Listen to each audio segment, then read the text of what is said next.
Olá, vamos então ao comentário do capítulo 3 do livro de Isaías. Iniciando então, temos aqui que já como subtítulo, Julgamento de Judá e de Jerusalém. E muitas considerações podem ser feitas neste capítulo. No verso primeiro, nós temos: Porque eis que o Senhor dos exércitos, tira de Jerusalém e de Judá o sustento e o apoio, todo o sustento de pão e todo o sustento de água, o valente, o guerreiro e o juiz, o profeta, o adivinho e o ancião, o capitão de 50, o respeitável, o conselheiro, o hábil entre os artífices e o encantador perito. Muito bem. Então, primeiramente, nós não podemos esquecer que a situação dessa nação era de caos, porque haviam se desviado da palavra dada a Moisés, inclusive também aos profetas, que tinham como objetivo resgatar essa nação dos seus maus caminhos, das suas más escolhas, escolhas que confrontavam com os objetivos do Senhor descrito já nas Escrituras Sagradas. Então Isaías ele traz uma palavra de juízo sobre Judá e sobre Jerusalém. E neste momento em particular, aquilo que Deus manifesta, e ele já se apresenta como o Senhor dos exércitos, como aquele que é detentor de toda autoridade e poder, dizendo que vai tirar de Jerusalém e de Judá o sustento e o apoio. Nós não podemos nos esquecer do capítulo 28 do livro de Deuteronômio, onde ali nós temos bênçãos e maldições escritas por Moisés, dadas por Deus, como fruto, como consequência de um povo, de um público que se relaciona ou não se relaciona com o seu Deus. Ali é dito claramente que todas as vezes que o povo se unisse à sua palavra, tratando-a com consideração e respeito, né? Não adorando outros deuses e se colocando na prática da palavra, não apenas ouvintes, mas na prática da palavra, eles seriam bem-sucedidos. Por outro lado, havendo eles se distanciado desta mesma palavra, desta mesma orientação redigida por Moisés, haveria sobre eles grandes infortúnios, e eles não mais desfrutariam das bênçãos de um Deus que é e estava disposto a abençoar pela aliança que havia sido constituída. Aqui nós temos uma série de situações, porque retirar o sustento, retirar o pão, retirar a água, também retirar o valente, o guerreiro, o juiz, o profeta, o adivinho, o ancião, o capitão de 50, o respeitável, o conselheiro, o hábil entre os artífices e o encantador perito, representava dois extremos. Primeiro, porque estas pessoas também estavam distantes dos princípios da lei dada por Deus a Moisés, né? Então, de certa forma, eram pessoas que detinham nas suas mãos grande maturidade, experiência, vivência, experiência de vida. Eram pessoas que tinham largo e profundo discernimento das coisas e que, embora estivessem fora da direção de Deus e fosse uma disciplina para Israel retirá-los, se estes homens, estas pessoas, tivessem usado essa experiência, né, casado essa experiência em concomitância às orientações de Deus dadas na sua palavra, o povo seguiria bem. Nós vemos que o próximo passo da disciplina do Senhor era, no verso 4, dar-lhe-ei meninos por príncipes. e crianças governarão sobre eles. O que significa? Que toda a experiência, toda a maturidade, toda a inteligência adquirida com a história, todo o discernimento dado pela sabedoria, pela prática, pela experiência vivida, seria perdido pela retirada destes homens anteriores. E agora estariam sob governo aqueles que não detinham grande discernimento, aqueles que não detinham grande clareza, que não conseguiriam perceber e enxergar a consequência das decisões que fariam. De certo que estes anciãos, em muitos casos, haviam se contaminado também com a idolatria e se colocado numa condição de distância para com o Senhor. Mas muito pior ficaria agora esta nação sendo governada por pessoas que não têm o perfeito juízo das decisões que tomam. Portanto, ele diz: dar-lhe-eis meninos por príncipes, e crianças governarão sobre eles. Entre o povo oprimem uns aos outros, cada um ao seu próximo. O menino se atreverá contra o ancião, e o vil contra o nobre. Então seria um período de pleno caos, de desgoverno total, por falta dessa sujeição à maturidade, à experiência. Aqui nós temos como principal evento de sabedoria e de discernimento a comunhão com Deus. Quando o homem se distancia das orientações do seu Criador, quando ele se afasta da sabedoria do Altíssimo, que é capaz de lhe trazer clareza, compreensão sobre as decisões que pretende este tomar, quando este se afasta das Escrituras, e nós temos como um paralelo importante Hebreus 4:12, porque a palavra de Deus, ela é viva e eficaz, como espada afiada de dois gumes, capaz de dividir alma e espírito, juntas e medulas, e trazer as reais intenções do coração, o que significa dizer que aquele que detém os seus olhos e o seu coração nesta palavra tem a oportunidade de medir bem as reais intenções do seu coração.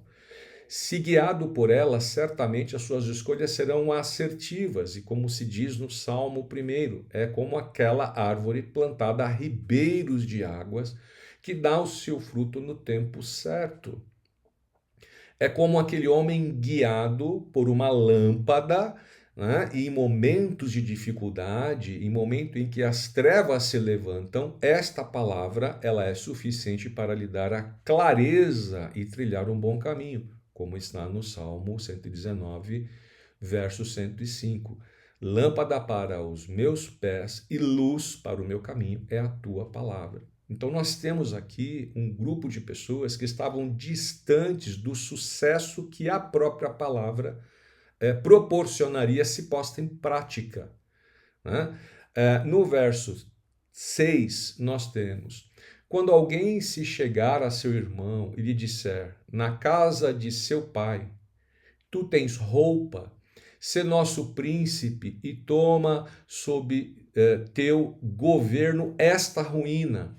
Naquele dia levantará este a sua voz, dizendo: não sou médico, não há pão em minha casa, nem veste alguma, não me ponhais por príncipe do povo.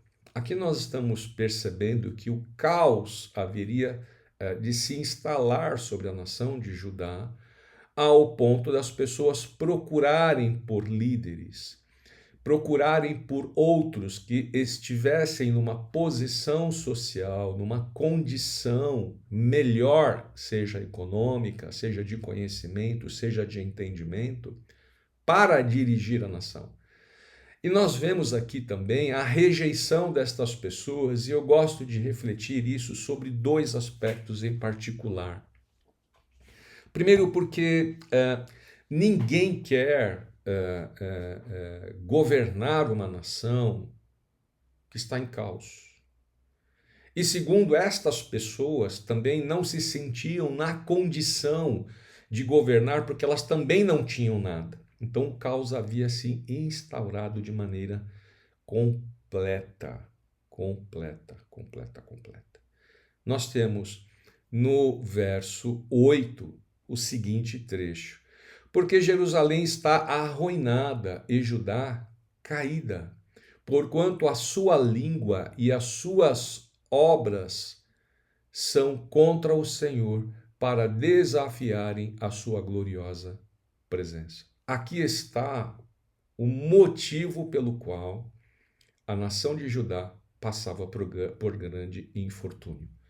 Porque ela havia se distanciado da palavra do Criador, ela havia se misturado, né, com outros povos, ela havia admitido idolatria, ela havia se misturado com nações pagãs, admitido que aquela cultura das nações pagãs, fizessem parte da sua cultura, se distanciando de todas as ordenanças dadas por Deus. E Deus aqui está apontando os motivos pelos quais aquela nação enfrentava grande infortúnio.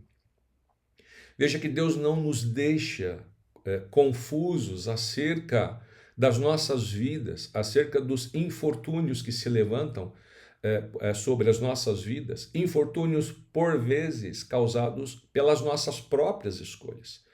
Como se diz em certo livro profético, do que se queixa o homem, se queixa do seu próprio pecado. Porque Jerusalém está arruinada e Judá caída, porquanto a sua língua e as suas obras são contra o Senhor, para desafiarem a sua gloriosa presença. Então, eles não tinham mais comunhão com Deus. Eles quebraram a aliança feita em Deuteronômio 28. E, naturalmente, a palavra de Deus que não volta para si vazia, extrairia sobre eles agora, impeliria sobre eles agora a disciplina que ela mesmo determina. No verso 9 nós temos: o aspecto do seu rosto testifica contra eles, e, como Sodoma, publicam o seu pecado e não o encobrem. Então veja que agora Judá está sendo comparado a Sodoma. E nós não podemos nos esquecer que Sodoma e Gomorra foram regiões, era um público que incomodou a Deus ao ponto de ser destruído. Então, veja que o comportamento daquela nação estava sob a mesma condição, o mesmo infortúnio, que, por sinal, nações passadas foram destruídas por caminharem daquela forma, né? Então, publicam o seu pecado e não o encobrem. Isso significa dizer que a prática do pecado era constante, estava à vista de todo mundo, ninguém tinha temor de nada. Isso significa dizer que era habitual, era escandaloso os seus erros. E nós vemos pelos capítulos 1 e 2 que os nobres, eles usurpavam o direito dos mais fracos, eles não cuidavam do órfão, da viúva, do ancião, muito pelo contrário, era uma administração feita em benefício próprio e usurpando o direito alheio. E isso incomodou por demais ao Senhor. E aí ele diz: ai da sua alma, porque fazem mal a si mesmos. E sim, fazem mal a si mesmos porque era o prejuízo levado à sua sociedade, à sua própria sociedade, e também recairia sobre eles aquilo que a palavra de Deus já havia dito. Portanto, Deus precisava honrar a sua palavra até para que as nações vizinhas vissem que Deus leva a sério a sua palavra. Portanto, era uma posição de honra para o Senhor disciplinar a sua casa, a sua nação, para que as demais nações vissem que o Senhor leva a sério a sua palavra, né? Então, no verso 10, nós temos: dizei aos justos que bem lhes irá, porque comerão do fruto das suas ações. Veja que coisa interessante. Deus, olhando para a nação de Judá, ele encontra realmente um público que está distante da sua lei, da sua vontade, da sua palavra. Mas, ao mesmo tempo, ele também encontra um povo que tem um coração sujeito e que sofre muito por causa das investidas dos perversos. Deus aqui está separando, né, as ovelhas dos bodes. Está separando aqui o joio do trigo, como Jesus disse que aconteceria lá no Novo Testamento. Veja que ele diz: olha, diga aos justos que bem lhes irá, porque comerão do fruto das suas ações. Ou seja, as ações dos justos, elas estão diante de Deus, e Deus punirá sim o perverso, para que o justo não lance mão da iniquidade, como diz certo salmo, que o cetro da iniquidade não perdurará para sempre sobre os justos, para que o justo não lance mão da iniquidade como método de vida. Aqui nós temos uma orientação importante, uma informação de grande fundamento, em que Deus está atento às ações dos justos e os guarda e os livra das aflições e das investidas que os perversos fazem contra eles, e nos seus juízos eles serão preservados. Os justos são preservados. Já no verso 11, nós temos também uma palavra para os perversos. Está escrito: no verso 11, ai do perverso, mal lhe irá, porque a sua paga será o que as suas próprias mãos o fizeram. Portanto, eles colheriam do próprio mal que haviam semeado. Eles colheriam das péssimas decisões que haviam tomado.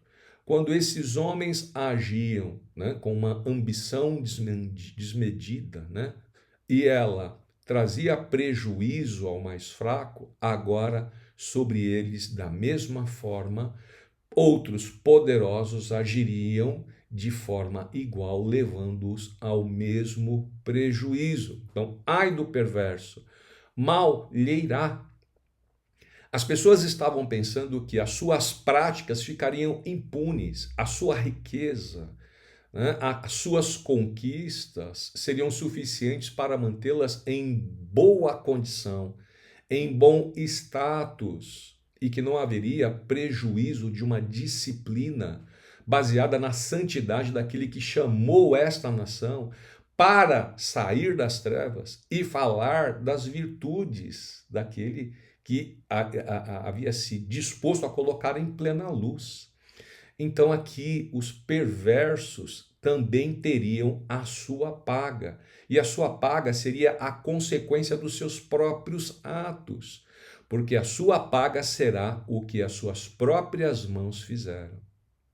No verso 12 ele continua: os opressores do meu povo são crianças, e mulheres estão à testa do seu governo. Ou seja, agora o caos havia se instaurado de tal forma que não havia aqueles que tinham maturidade para governar, não tinham boa percepção de governo, não tinham a malícia no bom sentido, né? A experiência, a vivacidade boa,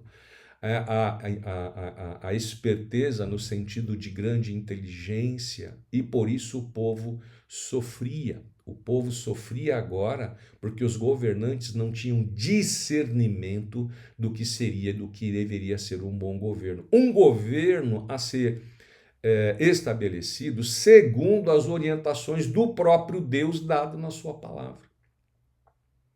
Eles deveriam viver a sua vida de acordo com a sua palavra, e Deus os faria prosperar, né, como quem atua de forma recíproca a sua palavra, né? Então, os opressores do meu povo são crianças e mulheres estão à testa do seu governo.